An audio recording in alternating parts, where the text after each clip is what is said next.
자, 마이크 끄고. 됐어. 아이고, 참, 찬양도 잘해요. 반주도 이제는 붙자라고. 그쵸? 많이 늘어서 반주가. 오늘은, 고린도 후서, 3장 4절부터 11절 말씀을 가지고, 우리는 그리스도의 종이다 라는 말씀을 함께 은혜 나누려고 합니다.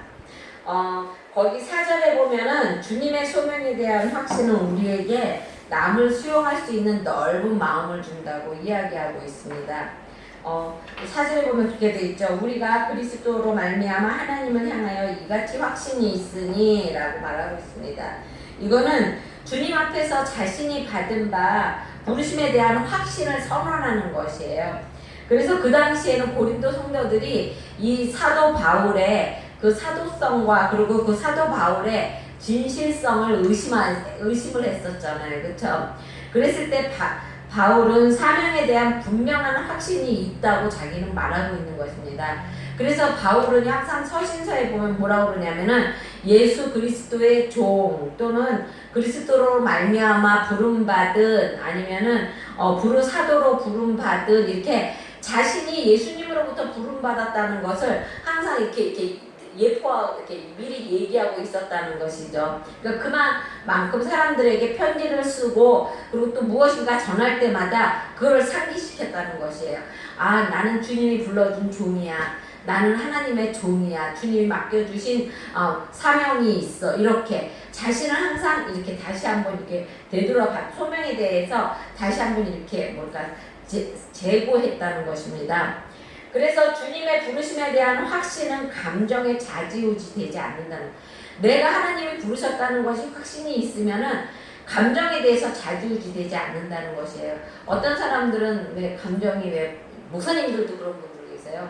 목사님들도 성격이 조성으로 변해가지고 성도들이 저보면 언제 어디에다 맞춰야 돼. 그러니까 아침에 기분이 쭈하다가 점심만 되면 성도 중 누가 한 사람이 좀 저거하게 하면 그때부터 막 얼굴에다 인상 쓰고 다니고 막 목사님 그런 분들 계세요. 근데 자신에 대한 사명이 왜 그러냐면 사명자는요 항상 일률적으로 똑같아야 돼요. 그렇죠? 사람이 똑같아야 되거든요. 그리고 또 항상 변함이 없어야 되고 그러기 때문에 주님에게 부르심이 확신이 있는 사람은 기분에 좌지우지 되지 않는다는 것입니다. 우리 성도들도 다 부르심이 있는 거예요. 우리 준영이 성도님은 우리 준영이 형제님은 피아노 반주하라고 하나님이 부르시고 사명 주신 거야. 그건 우리 준영이 청년의 사명 그렇죠? 그리고 또 이제 우리 집사님이나 우리 성도님은 이제 봉사하는 사명이 있죠. 아직은 이제 내가 뭐를 해야 되나 잘 못 찾아서 그러지만 이제는 차츰차츰 이제 교회도 커가고 그러면 이제 교사도 할 수 있고 그렇죠? 우리 이명숙 집사님은 교사하면 참 잘하실 것 같아. 주일학교. 응? 그래 그 주일학교 한번 만들어 볼까요? 예? 노인학교. 그거는 특별한 공부를 해야 돼요. 그 노인에 대한 거를 공부해야 돼. 그거는 딱 막 하면 안 돼. 예? 예? 주일학교 전도는 저는 자신 있습니다. 주일학교는 누구든지 내가 주일학교를 맡아서 하겠습니다. 그렇게 사명감 갖고 나오시는 분만 있으면 주일학교 전도는 저는 금방이에요. 저는 원래 그쪽으로 사명이 더 있는 거야, 소명이.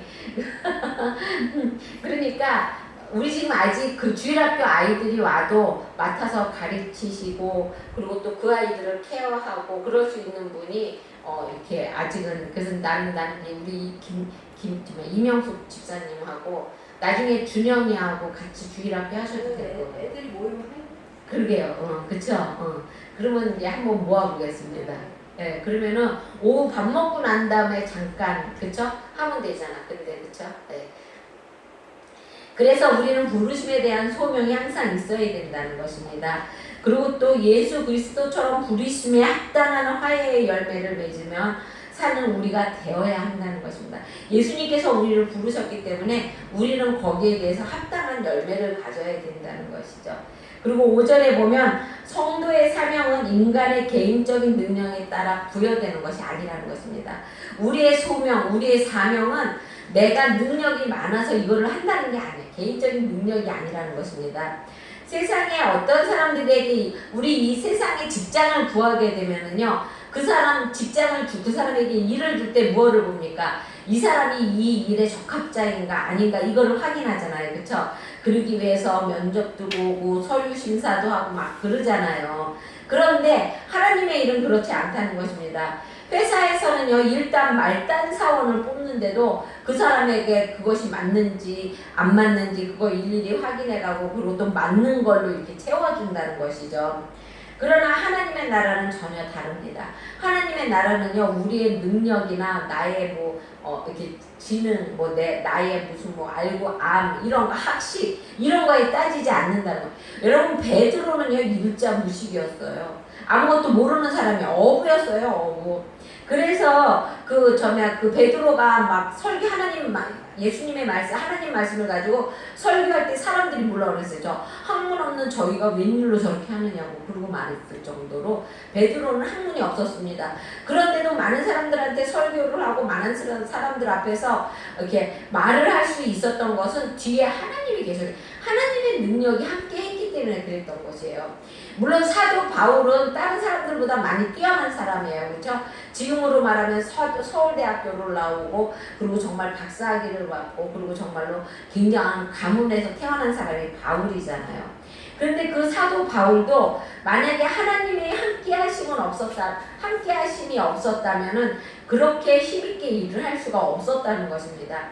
사람은요, 10가지 중에 9가지를 잘하고 1가지를 못하면 그 1가지 못한 것 때문에 그 사람을 낮게 평가해요. 그쵸? 하지만 하나님은요, 10가지 중에 9가지는 다 못해. 근데 1가지만 잘해. 그럼 그 1가지를 보고 쓰신다는 거예요. 그러니까 우리가 나는 아무것도 못해. 근데 우리 이용교 성도님 맨날 같이 우리 토요일날만 되면 오셔서 이렇게 교회 청소하시는데 나는 이거는 할 수 있어. 하나님이요. 그러면 그거 청소하시는 거 보고 쓰신다니까요. 그러니까 꾸준히 하셔야 돼. 꾸준히. 이걸 했다가 얘 오늘 기분이 안 좋으니까 안 가. 내일은 기분이 좋으니까 더 일찍 가. 이러면 안 되고 꾸준히 하시면 하나님은 그 1가지를 보고 그 사람을 들어 쓰신다는 것입니다. 베드로가 예수님을 사랑했기 때문에 예수님이 베드로에게 뭐라고 그랬어요? 너 바다 깊은 데 가서 베드로가 그날 고기를 잡았는데 하나도 못 잡았잖아요. 그쵸? 그랬을 때 예수님이 뭐라고 그래요? 바다 깊은 곳에 가서 그물을 내려라 이렇게 하잖아요. 근데 여러분 바다 깊은 곳에 그물을 내리면 고기가 잡힐 수가 없어요. 왜냐면 바다 깊은 곳에는 수초도 없고 그래서 고기들이 숨을 장소가 없기 때문에 고기가 별로 없다는 것입니다. 그런데 베드로가 뭐라 그래요? 말씀에 의지하여 내립니다 이렇게 말하잖아요. 그렇죠? 그 말씀에 의지하여 순종하는 그 모습을 보고 하나님이 들어섰다는 거예요. 하나님은요, 그 1가지, 아무리 베드로가 바보 같고 무식쟁이고 그래도 그 순종하는 1가지를 보고 쓰신 거라는 것이죠. 우리도 마찬가지라는 것입니다.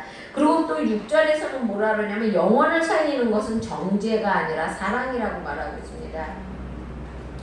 6절에 뭐라고 써있냐면 이렇게 되어 있어요.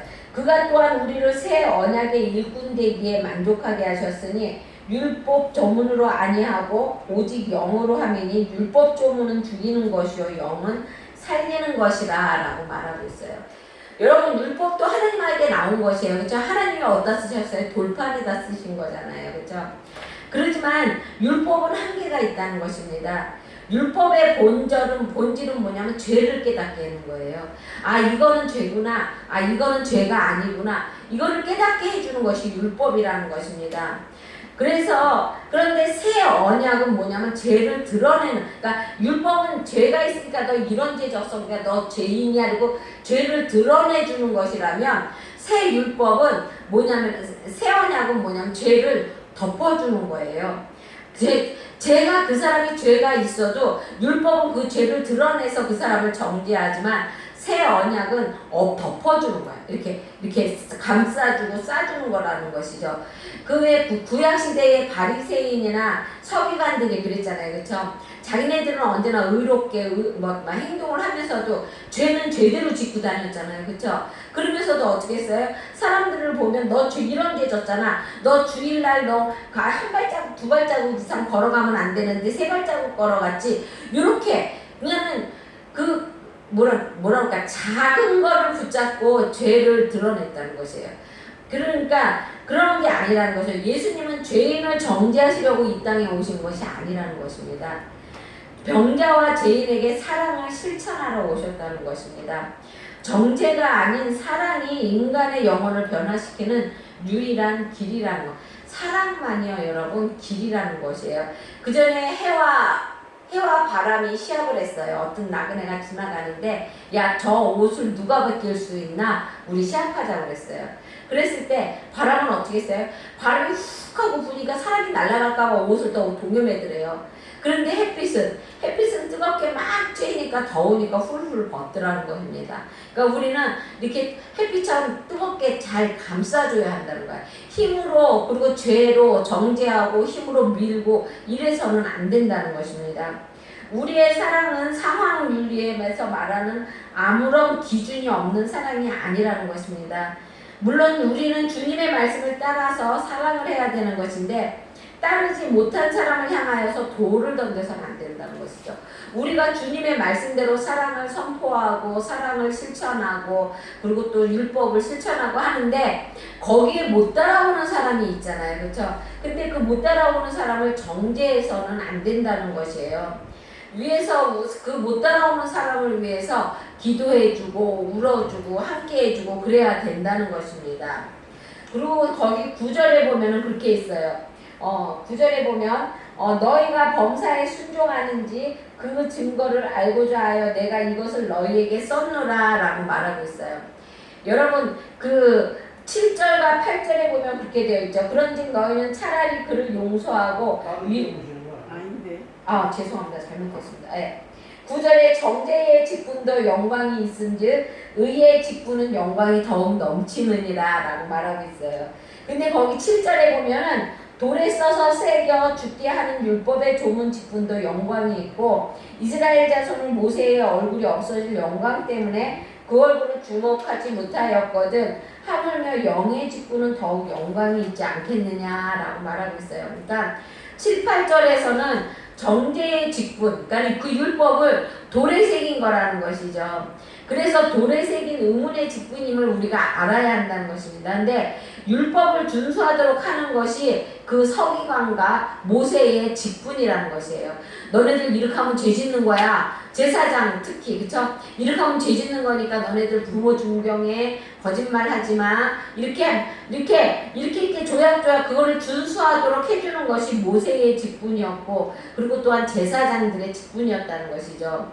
그가 율법을 전달할 때 그의 얼굴에 광채가 나가지고 사람들이 그 모세의 얼굴에 광채 때문에 모세를 잘 바라보지를 못했잖아요. 그쵸? 그 모세의 영광도 참으로 영광스러운 것이지만 그래도 하나님의 그 영광, 예수님의 그러니까 그 정죄의 직분도 영광이 있지만 의의 직분, 사랑으로 그냥 의로 믿음으로 주시는 그 사랑의 직분이 더 영광이 있다고 말하는 것입니다. 여러분 구약의 인물 중에 여자가 낳은 자 중에 가장 큰 자라고 말한 사람이 누구냐면 세례 요한이에요. 그렇죠? 세례 요한이 예수님 있을 때 맞는데 왜 구약이야? 왜냐면 예수님 돌아가시기 전에 태어났잖아요. 그래서 구약의 마지막 구약 인물이죠. 그러니까 근데 왜 여자가 난 자 중에 가장 큰 자라는 그 호칭을 받았냐? 모세는 정말 이스라엘 백성을 광야에서 끌어오고 애굽에서 끌어오고 하나님과 대면하고 그리고 또 얼마나 많은 역사와 기적을 일으켰습니까? 그런데 모세한테는 그런 말을 안 하고 세례 요한한테는 여자가 난 자 중에 가장 큰 자라는 호칭을 예수님 주셨어요. 그거는 왜 그러냐면 예수님이 그 구약의 성도들 중에서 예수님의 그 길을 예비했다는 것이에요. 너네들 예수님 올 거니까 이제 반성해, 이제는 회개해 이렇게 예수의 길을 미리 선포하고 예비해 놨던 사람이기 때문에 여자가 난 자 중에 가장 큰 자라는 말을 하게 된 거라는 것이죠. 모세나 세례 요한 그리고 구약의 모든 직분자들은 율법을 가지고 죄를 드러내는 정죄의 직분만 담당했다는 것입니다. 그래서 어떻게 했어요? 어떤 사람이 주일날 안식일날 뭐 가서 새를 잡았다. 그러면 어떻게 했어요? 모세 앞에 데리고 오잖아요. 그럼 모세는 어떻게 해요? 그 사람 정죄하고 나서 돌로 쳐 죽이라고 하잖아요. 그렇죠? 이게 그 당시에 그 사람들의 그 직분이었다는 것입니다.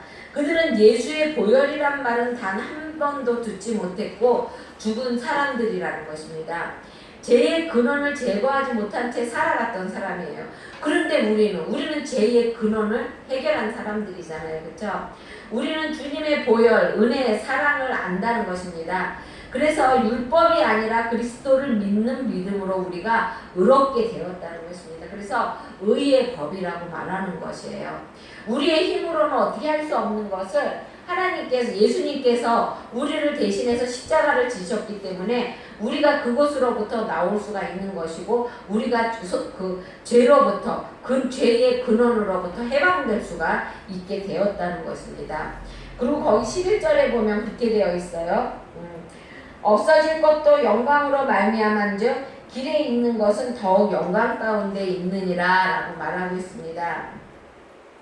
성도의 인생은 그리스도로 말미암아 그 안에서 그를 위하여 사는 영광된 길이라는 것이에요. 우리의 삶은 나의 삶이 무슨 영광된 길이야. 나는 맨날 같이 막 사람들하고 싸우기도 하고 때로는 사람들한테 막 승질도 내고 그러는데 하지만 우리가 우리 안에 예수님을 안고 있고 예수 안에 있기 때문에 우리의 길은 그래도 의인의 길이라는 것입니다. 왜냐하면 우리 그렇게 하고 나면 교회 와서 회개하잖아요. 그렇죠? 잘못했다고 회개하잖아요. 회개한다는 것은 우리가 죄를 용서받을 수 있는 기회를 하나님께서 우리에게 주셨다는 것이라는 것이죠. 바울 자신의 지난날의 삶에 대한 회고와 미래에 대한 소망과 확신이 곁들여 있는 것이라는 것입니다. 바로 그의 삶의 근거요 또 목적이 되신 분이 누구냐면 예수 그리스도라는 것입니다. 그러니까 여러분의 삶의 근원이 예수님이어야 돼요. 바울에게는 그리스도가 전부였습니다. 그에게 그리스도를 제외하면 아무것도 설명할 것이 안 된다는 것입니다. 여러분 예수님이 나에게 전부라는 걸 알기 때문에요. 그 태장을 정말 3번씩이나 맞을 수 있고요. 그 영화를 이제 보게 되면 바울 그 영화를 보면은요.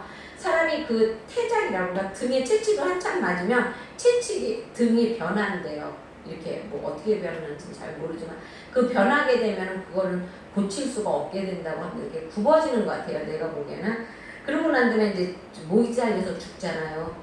자신의 몸에 변화되는 것, 너무나 많이 맞아서 감옥에 가는 것, 이런 거를 두려워하지 않을 수 있었던 것이 나는 예수님이 내 안에 있다는 것을 알았기 때문에 이 나에게는 예수가 다라는 것을 바울은 알기 때문에 그렇게 했다는 것입니다.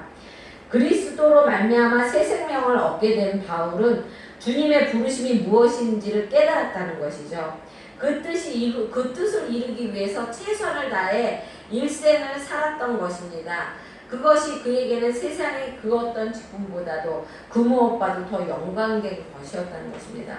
여러분 지금은요 목사님들이 이제 이렇게 개척을 해갖고 목사님들이 참 이렇게 부자로 살기는 힘들어요. 그렇죠? 그냥 성도들의 헌금으로 살니까. 그러다 보면 옛날에는 목사님들이 먹을 것이 없어서 막 정말로 막 피똥을 싸고 막 그러면서도 목회를 안 접었어요. 왜냐면은 하나님이 이끌어 주실 거라는 걸 알기 때문에 안 접었거든요. 지금은 안 그렇습니다. 지금은요 목회하시다가 조금만 성도들이 잘 안 오고 힘들고 그러면 그냥 접어요. 하나님이 그래서 여자 목사들을 세웠다는 말도 있어요.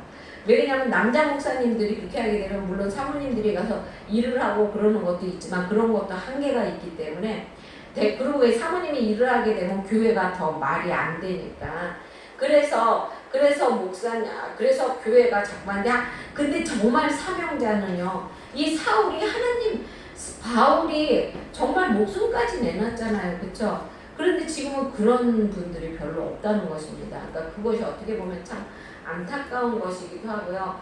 그리고 또 지금은 또 성도들도 역시 옛날처럼 막 목사님들을 막 이렇게 존경하는 사람이 별로 없죠. 물론 뭐 목사님들의 태도가 목사님들이 옛날처럼 막 지금은 그래도 목사님들은 그래도 다른 사람들보다는 생활이 조금 그쵸 좀 정결하잖아요. 그렇죠?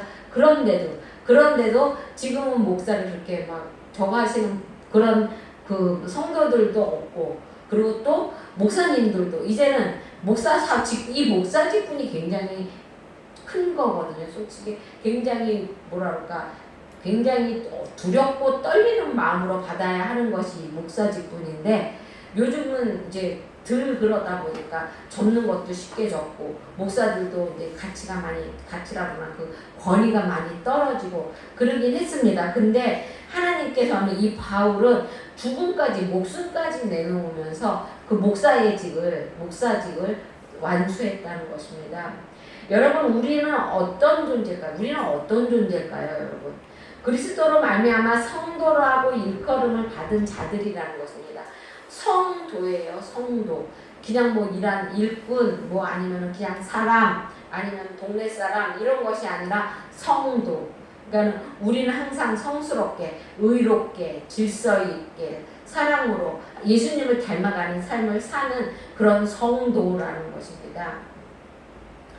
주님께서는 아무 조건 없이 우리를 받아들이셨습니다. 정말로 너무나 미련하고, 또 때로는 속도 좁고, 또 때로는 넘어지기, 그러니까 조그만 사람들의 말에 막 상처도 잘 받고, 그렇게 어리석은 나이지만 하나님께서는 그런 거 보지 않으셨다는 것이에요. 아무것도 보지 않으시고 단지 우리가 믿는 믿음만 가지고 우리를 부르셨다는 것입니다. 우리 모두에게 주님의 부르심이 있습니다. 그러므로 우리는 그 부르심을 따라 인생을 살아야 합니다. 역경과 고난이 우리를 가격하고, 또 세상 사람들이 우리에게 없는 썩을 것을 가지고 자랑할 수 있다는 것이에요. 그렇죠? 자랑해요. 세상 사람들은 물질로도 자랑하고 권세로도 자랑하고 그래요. 하지만 우리는 그런 것 때문에 흔들려서는 안 된다는 것이죠. 그것은 그 영원한 영광이 아니라는 것입니다, 여러분. 나중에 예수님께서 오셔서 그 예수님의 그 공력 안으로 통과할 때 그건 다 없어질 것이라는 것이에요. 지금은 아무것도 아니지만 와서 청소하시고, 그리고 또 교회 와서 설거지하시고, 이것이 하나님에게 큰 거라는 것이에요. 하나님은요, 나중에 공력을 그렇게 하면은 예수님을 사랑하고 하나님을 사랑하니까, 여러분, 예수님을 사랑하지 않는 사람이요, 교회를 사랑할 수 없고요. 그리고 또 그런 사람이 목사를 존경할 수가 없는 것입니다. 예수님을 사랑하기 때문에 교회 와서 봉사할 수 있는 것이고, 그리고 또 교회를 사랑할 수 있는 것이고, 그리고 또 목사를 사랑할 수가 있는 것이라는 것이죠. 그러니까 우리는 오직 그리스도의 복음을 위해서 사는 것, 그리고 또 이것만이 우리를 영원한 영광 가운데 있게 하는 것이라는 것을 잊지 말아야 한다는 것입니다. 본문은 바울의 항변이라는 것이죠. 확신으로 가득 찬 변호입니다. 왜냐하면 고린도 교인들이 안 믿었으니까, 바울의 그 사도성을 의심했으니까. 그래서 그는 율법과 복음을 비교하면서 율법주의자들에게 대한 복음의 일꾼으로서 자신의 직분의 우월성을 주장했다는 것입니다.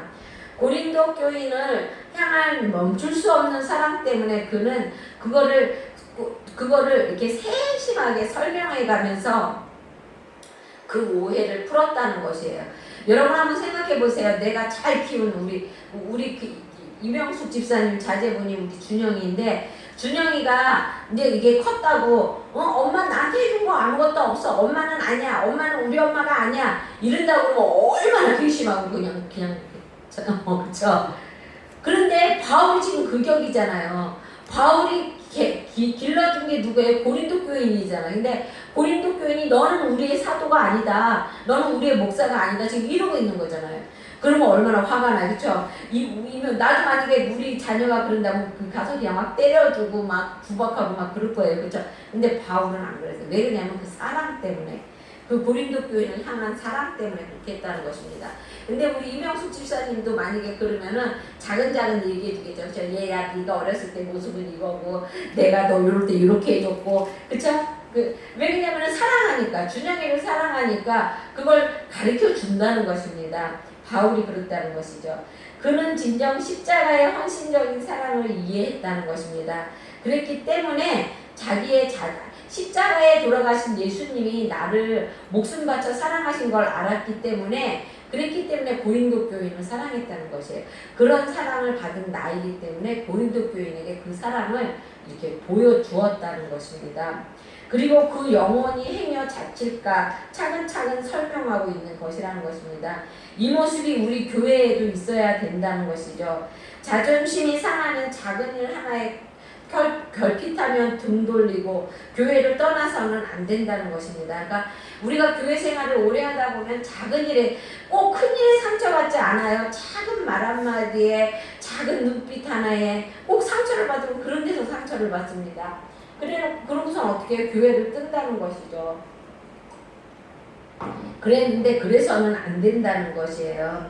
진정 그리스도의 사랑을 아는 자라면 끝까지 함께 영광된 순간을 향해 가야 하는 것이라는 것이죠. 여러분 우물도요 한 우물을 파야 깊이 팔 수가 있는 것이에요. 우물을 여기 쬐끔 팠다가 저기 여기 물 안 나와 그리고 저기 또 찔끔 파고 거기도 그러니까 물이 안 나와 그럼 또 저기 가서 찔끔 파고 이러다 보면은 아무것도 안 된다는 것입니다. 여러분 신앙생활도 마찬가지예요. 신앙생활도 이 교회에 오늘 성도님들이 많으니까 나는 여기서 해야지 그랬다가 또 저쪽 교회에 가서 저쪽 교회는 나를 미워하니까 한 일주일 다니다 또 휙 딴 데로 가고 그러다 보면 하나님이 내려주시고자 하는 그 복을 받을 수가 없다는 것입니다. 왜냐하면 여러분들은 우리 교회에 보내신 거는 하나님께서 나를 통하여서 그 김영이라는 목사를 통하여서 주님의 말씀을 배우고 그 말씀을 통하여서 축복을 받으라고 보내주신 거거든요. 그러니까 여러분 내 말은요 교회 뜨지 말라는 말이에요. 교회에서 상처받아도 나 상처받았으니까 안 나올 거야 이러지 말라는 사람이기 때문에 때로는 실수도 하고 그럴 수도 있는 거잖아요. 그렇죠? 그러니까 우리는 항상 한 우물만 파는 여러분이 되시길 주의 이름으로 축원드립니다. 기도하겠습니다. 사랑해 주님 감사합니다. 하나님 저희들은 주님이 주신 우리의 사명이 있습니다. 하나님 그 사명 붙잡고 살아가게 해주시기 원합니다. 하나님 나의 편리함 때문에 나의 하나님 이익 때문에 주님의 그 사명을 소홀히 하지 않게 하여 주시고 그리고 또한 주님이 주시는 그 큰 달란트를 잘 감당할 수 있게 하여 주시기 원합니다. 하나님 도와주시고 인도하여 주셨음에 감사합니다. 주님이 함께하여 주실 때 우리는 무엇이든지 할 수도 있고 그리고 또한 주님이 함께하여 주심으로 우리는 능력받아 일할 수 있습니다. 하나님 주님께서 도와주시기 원합니다. 하나님 붙잡아 주시기 원합니다. 이끌어 주실 걸 믿사오며 예수님의 이름으로 기도드렸습니다. 아멘.